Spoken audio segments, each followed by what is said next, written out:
할렐루야. 오늘도 하나님의 은혜와 평강이 여러분 가운데 함께 하기를 축복합니다.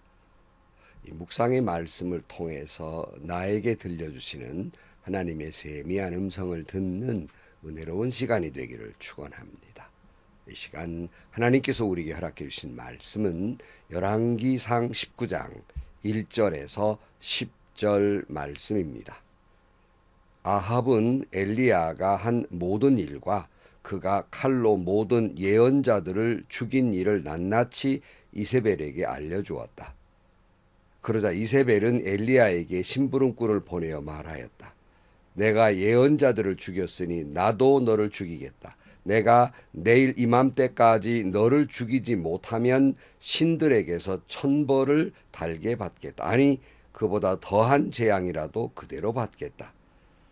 엘리야는 두려워서 급히 일어나 목숨을 살리려고 도망하여 유다의 브엘세바로 갔다.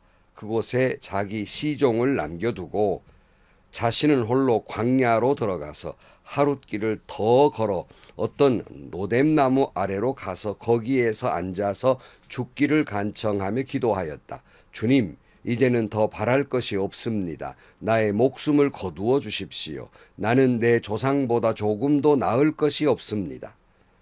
그런 다음에 그는 노뎀나무 아래서 누워서 잠이 들었는데 그때에 한 천사가 일어나서 먹으라고 하면서 그를 깨웠다.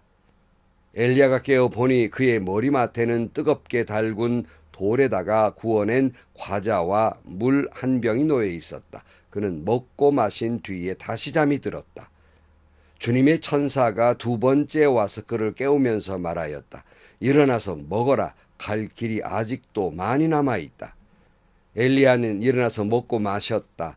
그 음식을 먹고 힘을 얻어서 밤낮 40일 동안을 걸어 하나님의 산인 호렙산에 도착하였다. 엘리야는 거기에 있는 동굴에 이르러 거기에서 밤을 지냈다. 그때 주님께서 그에게 말씀하셨다. 엘리야야, 너는 여기에서 무엇을 하고 있느냐? 엘리야가 대답하였다. 나는 이제까지 주 만군의 하나님만 열정적으로 섬겼습니다. 그러나 이스라엘 자손은 주님과 맺은 언약을 버리고 주님의 제단을 헐었으며 주님의 예언자들을 칼로 쳐서 죽였습니다. 이제 나만 홀로 남아있는데 그들은 내 목숨마저도 없애려고 찾고 있습니다. 아멘. 우상을 섬겼던 850명과 엘리야는 대결을 벌입니다. 누가 참 하나님인가 하는 거예요. 그래서 각자의 신을 불러서 불을 내리는 신이 참 하나님으로 그렇게 증명되게 합니다. 잘 아시는 대로 엘리야의 하나님이 불을 내리심으로 그 하나님만이 참 하나님 되심을 증명하게 됩니다. 이에 따라서 우상을 섬겼던 850명을 엘리야가 다 죽입니다. 그리고 그가 올라가서 기도함으로 말미암아 3년 6개월 동안 내리지 않던 비가 내리게 됩니다. 오늘 1절 말씀입니다. 아합은 엘리야가 한 모든 일과 그가 칼로 모든 예언자들을 죽인 일을 낱낱이 이세벨에게 알려주었다. 여기 보면 아합이 이세벨에게 모든 일을 낱낱이 알렸다. 마치 보고하는 형식입니다. 이것으로 보아서 사실은 실권이 아합 왕에게 있었던 것이 아니라 이세벨에게 있었던 것 같습니다. 2절 말씀. 그러자 이세벨은 엘리야에게 심부름꾼을 보내어 말하였다. 내가 예언자들을 죽였으니 나도 너를 죽이겠다. 내가 내일 이맘때까지 너를 죽이지 못하면 신들에게서 천벌을 달게 받겠다. 아니, 그보다 더한 재앙이라도 그대로 받겠다. 이세벨이 엘리야를 죽이겠다고 야단을 하고 으름장을 합니다. 3절 말씀. 엘리야는 두려워서 급히 일어나 목숨을 살리려고 도망하여 유다의 브엘세바로 갔다. 그곳에 자기 시종을 남겨두고 그랬어요. 여러분, 엘리야가 이세벨의 으름장 한마디에 다리야 날 살리라 하고 도망을 칩니다. 참 우스운 꼴이 아닙니까? 아니 방금 전까지 하나님의 은혜로 850명과 대결해서 이긴 사람 아닙니까? 그가 기도함으로 하나님께서 3년 6개월 동안 내리지 않던 비를 내리게 한 그 놀라운 은혜도 보았지 않습니까? 대승을 거두었고 하나님의 은혜로 비도 내리게 했는데 정말 그 엘리야의 뜻대로, 다른 말로 말하면 하나님의 뜻대로 잘 역사해 가고 있는데 그 기껏 이세벨이라고 한 여자 한 사람이 죽이겠다고 하니까 아주 허둥대고 도망을 가고 있습니다. 사실은요, 진짜 허둥댈 사람은 아합과 이세벨이에요. 자기가 하나님이라고 섬겼던 우상들은 다 가짜라는 게 판명이 나고 엘리야의 하나님만 참 하나님으로 판명이 났으니 얼마나 충격적이었겠습니까? 그런데 이 으름장 한마디로 엘리야가 그처럼 꽁지 빠지게 도망갈 일입니까? 더군다나 여러분, 으름장만 놓았지 그 뒤에도 보면요, 이세벨이 엘리야를 추격했다든가 죽이려는 사람을 보냈다든가 그 한마디 없습니다. 마치 베드로가 여종의 한마디로 예수님을 3번씩이나 저주한 부인한 것처럼 엘리야가 그 꼴로 목숨 하나 고귀해서 도망을 가게 됩니다. 4절 말씀입니다. 자신은 홀로 광야로 들어가서 하룻길을 더 걸어 어떤 노뎀나무 아래로 가서 거기에 앉아서 죽기를 간청하며 기도하였다. 주님, 이제는 더 바랄 것이 없습니다. 나의 목숨을 거두어 주십시오. 나는 내 조상보다 조금도 나을 것이 없습니다. 엘리야는 그 유명하게 노뎀나무 아래에서 차라리 죽여달라고 기도하고 있어요. 이 로뎀나무는 쌀입과입니다. 그래서 다른 글에는 또 쌀입문 앞에서 이렇게 이야기하고도 있습니다만은 여러분, 이세벨이 무슨 추격자를 보낸 것도 아닌데 이렇게 도망와서 죽여달라 그러니 얼마나 모순된 일입니까? 사실은요, 왜 엘리야가 이런 태도를 보일까? 정말 죽기를 바라는 것이 아니라 이세벨이 두려운 것이 아니라 하나님에 대해서 불만이 있어요. 그러니까 엘리야는 대승을 거둔 후에 이세벨이 죽이겠다는 말을 듣자 자신이 기껏 이렇게 다 했으니까 그 정도 이세벨 정도는 그저 죽여 없애버리시든지 이런 꼴을 보지 않게 하든지 어떻게 나로 하여금 이런 비참한 말을 듣게 하십니까? 이러려고 저를 불러서 850대 1로 대결을 시키셨습니까? 나 더 이상 못하겠습니다. 이러한 저항의 모습이었다는 것입니다. 사실 많은 목사님들도 저 자신도 그렇습니다만은 어떤 때는 하나님, 나를 그저 이런 비참한 꼴을 보이시려고 목사로 부르셨습니까? 목사로 삼으셨습니까? 하는 자괴감 속에서 목회를 그만두고 싶은 마음 안 가져온 목사님이 몇이나 될까요? 어떤 분은 결국 이기질 못하고 목회를 그만두는 목사님도 요즘 종종 보게 됩니다. 회의를 느끼는 거지요. 그저 벗어 던지고 싶은 것입니다. 사실 목사님들 뿐만이겠습니까? 회사를 다니시는 분들도 마음속으로 수도 없이 사표를 쓰지 않겠습니까? 많은 사역자들도 내가 이런 사람 취급받으려고 장로 권사 되었나 생각을 해서 직을 그냥 내려놓고 싶은 때도 있지 않겠습니까? 그런데 이런 엘리야의 모습을 본 하나님 어떻게 하셨죠? 5절 말씀입니다. 그런 다음에 그는 노뎀나무 아래에 누워서 잠이 들었는데 그때 한 천사가 일어나서 먹으라고 하면서 그를 깨웠다 그랬어요. 울다 지친 아이처럼 엘리야가 이렇게 원망 어린 소리를 하고는 지쳐서 쓰러져 잠이 들었는데 하나님이 그를 깨웠다. 오늘 해석에는 그렇게 돼 있지만 영문으로는 터칭이라고 돼 있고 개역 개정 성경에는 어루만져 깨웠다 이렇게 말씀하고 있어요. 그러니까 아주 조심스럽게 다가가 깨웠다는 거예요. 저는 우리나라 말 아름다운 말이 참 많은데요. 보듬다는 말이나 이 어루만지다는 말을 참 사랑스러워합니다. 참 아름다운 말이에요. 우리는 하나님의 이 모습을 상상해 보십시다. 엘리야가 잠이 들었는데 행연히 놀랄까봐 가만히 쓰다듬으면서 깨운 거예요. 마치 무슨 뭐 꽐꽐을 지르면서 일어나라고 야단한 게 아니에요. 아침만 되면 많은 엄마들이 아이들을 꽐 지르면서 그저 야단하고 깨우는 모습을 우리가 상상할 수 있고, 일어나 학교 가라 야단하잖아요. 다른 한편으로 어떤 어머니들은 아이에게 조용히 다가가서 그 볼에다 뽀뽀를 하고 머리를 쓰다듬고 엉덩이를 토닥이면서 일어나야지, 학교 가야지 라고 부드럽게 속삭이는 엄마의 모습도 보입니다. 하나님의 모습은 후자예요. 조용히 가서 어루만져 주면서 일어나라 일어나라 너 왜 이러고 있느냐 하고 말씀하고 있는 거예요. 울다 지친 엘리야, 그런 영혼들에게 주님은 다가오셔서 어루만져 주십니다. 오늘 또 어떤 일 때문에 울다 지쳐 계십니까? 주님은 여러분에게 오늘 또 다가오셔서 여러분을 어루만져 주시면서 위로하고 계시는 줄로 믿습니다. 그런데 우리를 그렇게 어루만져 주고 계시는데, 이 말씀으로도 어루만져 주고 계시는데 느끼지 못하는 분이 많아요.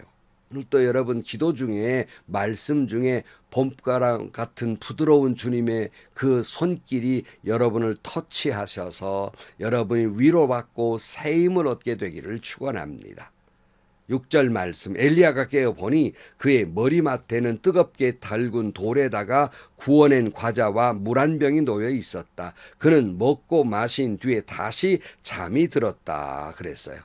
죽기를 구하고 때를 쓰는 엘리야에게 먹을 걸 이렇게 머리맡에 두었는데, 그저 먹고 일어날 일 아닙니까? 또 잠들어 버리고 말았어요. 그러니까 이러면 이미 앞에 그랬잖아요. 공중 나는 새를 통해서 먹이시고 밀가루 한 줌 그저 그 기름 몇 방울로 빵 만들고 죽으려고 했던 사르밧 과부애를 통해서 먹이셨던 그 하나님이 이번에는 천사를 통해서 먹이고 계세요. 여러분, 이 말씀을 보면서 베드로가 부활의 주님을 만났음에도 불구하고 실망과 좌절 속에서 자기 고향으로 돌아가서 그물질하고 있을 때 주님이 그 해변에 기다리시면서 먹을 것을 준비하시고 먹으라 말씀하셨던 장면이 겹쳐 보입니다. 그리고는 하나님이 베드로에게 뭐라 그랬어요? 내가 나를 사랑하느냐? 3번씩 묻습니다. 예수님을 3번씩 부인한 그에게 3번씩이나 회복의 순간을 맞게 하시는 겁니다. 오늘 본문의 엘리야를 어루만져 주시면서 먹을 것을 주신 것은 그를 다시 한번 회복할 수 있는 기회를 주시는 거예요. 새로운 사명을 주시는 것입니다. 오늘 또 이 하나님이, 이 엘리야를 어루만져 주셨던 이 하나님이 베드로에게 내가 나를 사랑하느냐 어루만져 주시면서 3번씩 그의 사랑을 회복 주셨던 하나님이 오늘 여러분에게 다가오셔서 사랑의 터치가 어루만짐이 일어나고 하나님을 향한 사랑이 여러분도 회복되기를 축복합니다.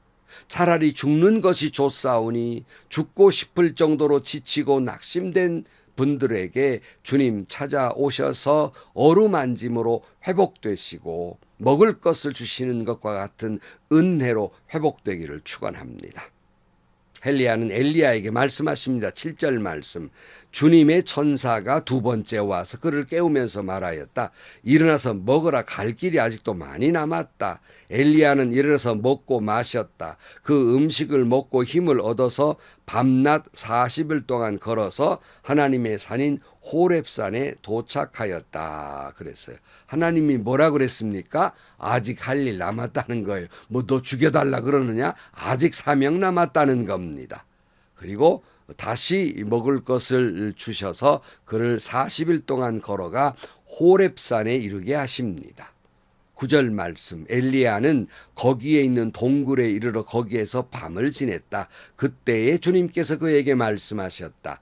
엘리야야, 너는 여기에서 무엇을 하고 있느냐? 엘리야가 대답하였다. 나는 이제까지 주 만군의 하나님만 열정적으로 섬겼습니다. 그러나 이스라엘 자손은 주님과 맺은 언약을 버리고 주님의 제단을 헐었으며 주님의 예언자들을 칼로 쳐서 죽였습니다. 이제 나만 홀로 남았는데 그들은 내 목숨마저 없애려고 찾고 있습니다. 하나님이 엘리야에게 너 왜 이러고 있느냐라고 물으시니까 나는 하나님의 말씀대로 다 했습니다. 가라 그래서 갔고 전하라고 전했더니 이스라엘 백성들이 하나도 변한 것은 없고 온통 나를 죽이려는 사람뿐입니다. 나만 홀로 남았습니다. 뭐 이러고 있는 거예요. 여러분, 우리는 이 말 속에서 이 엘리야가 왜 로뎀나무 아래 죽고자 했는지를 엿볼 수 있어요. 내가 이 꼴 보려고 주님 말씀대로 해서 한 겁니까? 살아서 뭐 한 겁니까? 내가 이 꼴 보려고 주님께 헌신을 다했단 말입니까? 결국 이겁니까? 이런 얘기예요. 주님의 대답은 무엇입니까? 여러분, 결국 주님은 예컨대 이만한 일로 주의 종이란 사람이 나를 원망하냐? 할 말이 따로 있지. 뭐 죽여달라고? 너 이럴 수 있느냐? 이렇게 책망하지 아니하셨습니다. 가만히 곁에 오셔서 어루만져 주시고 위로해 주시면서 먹을 것을 주시면서 위로하면서 아직 할 일 남았다 이렇게 말씀하고 있습니다. 사랑하는 성도 여러분, 오늘 이 시간 이 말씀은 바로 여러분에게 주시는 말씀인 줄로 믿습니다. 무엇 때문에 지쳐 있습니까? 무엇 때문에 영적 침체에 빠져 있습니까? 무엇 때문에 지독한 외로움 속에서 다 포기하고 싶습니까? 무엇 때문에 죽고 싶습니까? 저는 목회를 할 때에도 목회를 마친 어간에도 그럴 수 없는 모멸감과 치욕과 자괴감을 경험했습니다. 피를 토하고 죽고 싶을 만큼 괴로울 때도 있었고 그럴 수 없을 만큼 외로울 때도 있었고 이 꼴 당하라고 저를 목사로 삼으셨습니까? 라고 하는 그런 원망의 소리도 있었습니다. 그럴 때마다 생각나는 것은 쌀이나무 아래서 엎드려 죽기로 구했던 엘리야의 눈물과 기도를 기억하게 됩니다. 이내 생각나는 건 하나님의 응답이었어요. 엘리야를 어루만져 주셨던 하나님께서 이 부족한 정을 어루만져 주셔서 위로해 주셨습니다. 그래서 저는 참 좋아하는 찬송 가운데에서 주님과 같이 내 마음 만지는 분은 없네라는 찬송을 부르면서 밤새 눈물을 흘리면서 그 찬송을 부르며 위로를 받아가면서 밤을 지내웠던 날들이 많이 있었습니다. 그렇게 눈물로 밤을 지새울 때 하나님의 거대한 부드럽고 봄바람 같은 품이 저를 감싸시면서 내가 여기 있다. 내가 여기 있다. 잠에 깨어 우는 아이에게 안아주면서 엄마 여기 있다 말씀하시는 것처럼 하나님이 저를 안아주시고 위로해 주시고 그래서 오늘 또 그 은혜 가운데 살아가고 있는 것입니다. 이처럼 오늘 여러분 모두에게도 엘리야의 마음을 어루만져 준 주님께서 이 부족한 종을 어루만져 주셨던 주님께서 여러분을 어루만져 주시고 깨워주시고 위로해 주시고 그 음성을 듣고 위로받고 새 힘을 얻을 수 있는 여러분들이 되시기를 주의 이름으로 간절히 축원합니다. 기도하시겠습니다. 하나님, 우리가 하나님을 믿노라고 살면서도 어떤 때에는 너무 힘들고 지쳐서 모든 걸 생마저도 놓아버리고 싶은 생각도 있고 직분마저도 그만두고 싶은 때도 많이 있습니다. 그때마다 엘리야를 찾아오셔서 그의 마음을 어루만져 주시고 새 힘을 주셨던 주님, 오늘 또 나를 찾아오셔서 어루만져 주시고 위로해 주시는 주님의 터치가 일어나게 하시고 위로를 받게 하시고 새 힘을 얻게 하시고 주어진 삶의 길을 계속 걸어가는 저희들이 되게 하여 주옵소서. 예수님의 이름으로 기도하옵나이다. 아멘. 여러분, 하나님은 엘리야가 이렇게 지쳐있는 것 이해하고 계시는 것처럼 저와 여러분이 어떤 때는 너무 지쳐서 힘들어서 하나님 나 이제 그만두고 싶습니다. 이러려고 저를 목사 삼고 장로 삼았습니까? 뭐 이런 때 하나님은 다 이해하고 계십니다. 그렇다고 호통치는 하나님이 아니라 나를 찾아오셔서 말씀과 기도와 찬송 속에서 어루만져 주시고 새 힘을 주실 줄로 믿습니다. 여러분에게도 놀라운 하나님의 터치가 성령의 어루만져 주심이 함께함으로 말미암아 새 힘을 얻고 주어진 길을 계속 걸어가는 여러분들이 되시기를 축복합니다. 행복하시고요. 좋은 일이 가득한 하루가 되시기를 주님의 이름으로 간절히 축원합니다.